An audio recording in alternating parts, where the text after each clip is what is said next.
thing is, I'm wondering, like a couple times when I've had to go to work, he'll want me to do something, and just, the pressure I just feel is intense, that it's not acceptable to say no.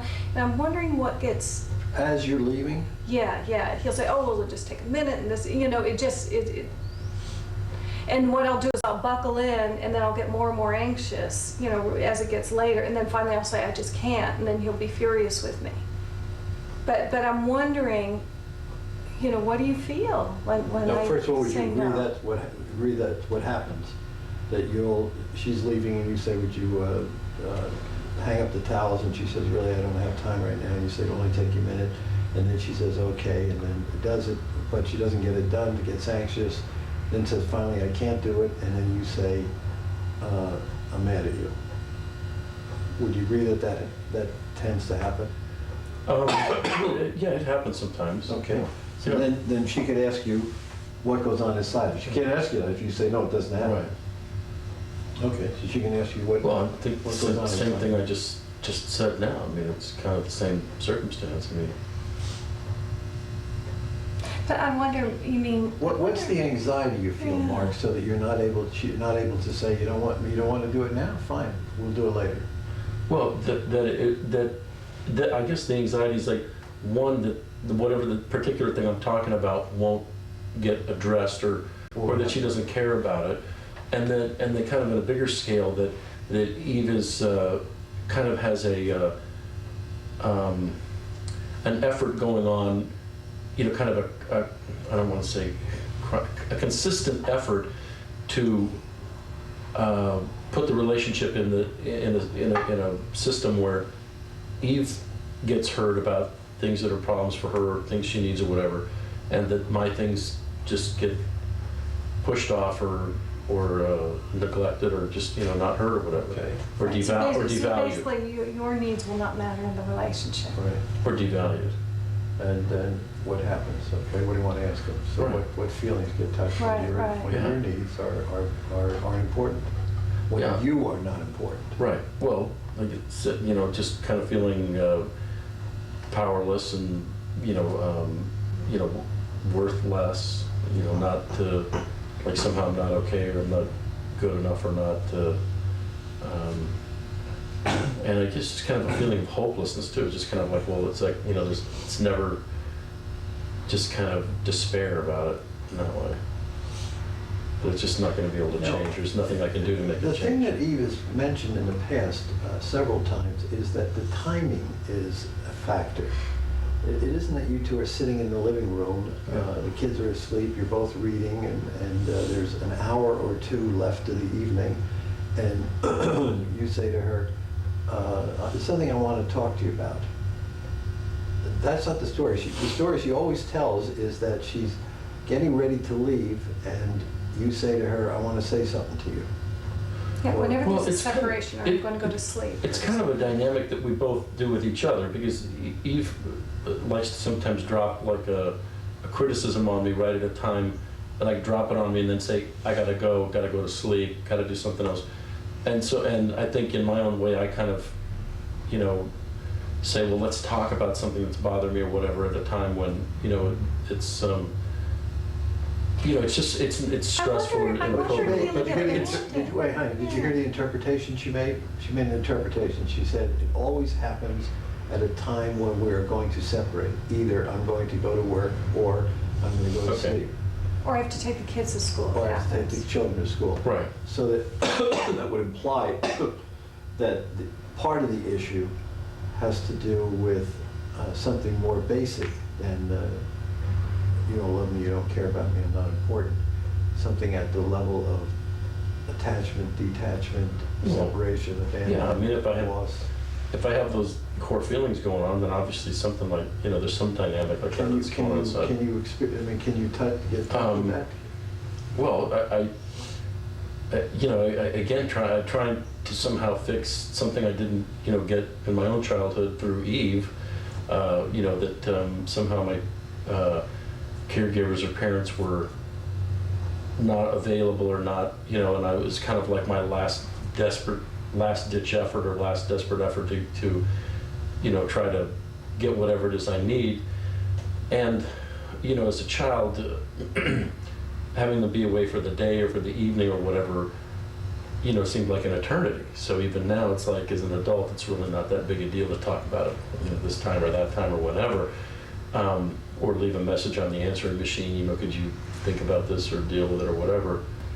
So I still kind of have that irrational time frame about it, that it's like, you know, that developmental imperative, right? It's like, it's got to happen. I really need it like now, right?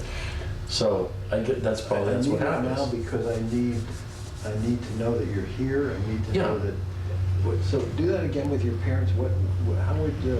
Well, I get it. I mean, I can only imagine it was just, and you know, from what I understand from my own analysis, that it's just that fear that when they leave or go, that I either haven't gotten enough from them, and then it's just kind of despairing that they're going to leave, you know, and then it's like I have even more time without getting my needs met, or without, you know, getting some of that kind of, like, you know, narcissistic or, you know, introjection or whatever, and that I'm just, or just letting them know, you know, just kind of crying out to them, you know, that I'm just not feeling okay about myself, or I'm not feeling, you know, I'm feeling frightened or anxious, really. You're not really anything particularly to be frightened about, but just be anxious. No, there's no reality for you to be frightened, but there could be a very deep feeling of being frightened because of loss of the security figure. Right. That we're going back to 0 to 1 year of age, 0 to 3 years of age, going back to a time when there's no memory. You can't go back and say, I remember that my mother wasn't there, didn't feed me, left me without changing. You can't remember any of that because none of that's in our memory. Right. But 20 I was replaced as the baby 20 months later, and then I think about another. You were 20 months, and then your brother came. About 26 months later or something. So it was a couple traumas at that age, among other things that were going on in our family. Your second brother was born 20 months after you, later. And then there was another one born shortly after that? Right, like a year and a couple months later. And a half-brother born at the same time. Oh, yeah, So I would just right, imagine 6 months his later. mom was going out of her mind around his she birth. knew about... Well, and this woman stalked the family for a while. I mean, the dad even had to hire someone. The one that was born at the same time was not the same time as you, was it? 6 months later. It was the same time as you? Mhm. Yeah. Yeah, okay. And this woman stalked the family, too? Mhm. Oh, and even abandoned the baby on the dad's desk. Here, you take care of the baby, and she left for, I think it was a day or so. Really?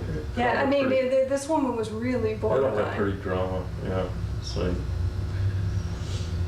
And then Gladys Playa del never, Rey his soap opera.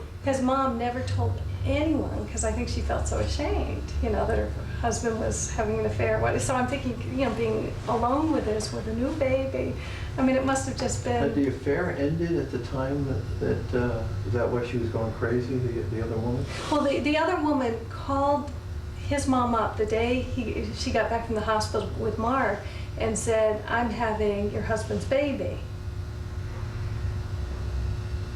The baby was born, well, she was pregnant at the time, but not... She was pregnant, Right. But born about 6 months later. Yeah. But she calls on the same day. Right. Uh-huh. She's a really nice lady. Real hostile. Just a touch hostile. Yeah. Yeah, wow.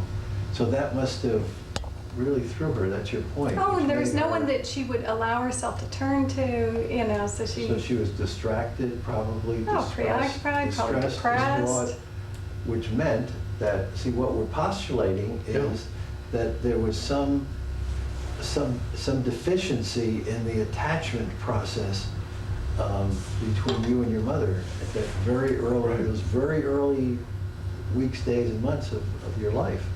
But we have no way of getting it from a memory point of view. The only way we can get it is through history and through the transference. See, and also another thing is, I wonder about, which goes back, hang on to your thought, Yeah. which goes back to the original question about needing to understand this. Because Right. it is helpful if you understand. oh, it that is, we're it makes talking me feel a about- lot more empathy. We're talking about, that's right, we're talking about life-threatening. Right, right, that he When feels abandoned. When he needs to talk to yeah. you before you go away to work. And if that is connected to the baby losing the mother within days, weeks of the early time, and it's very frightening to that little baby. At a nonverbal level, the baby is experiencing frightening fears of annihilation. It's a survival issue.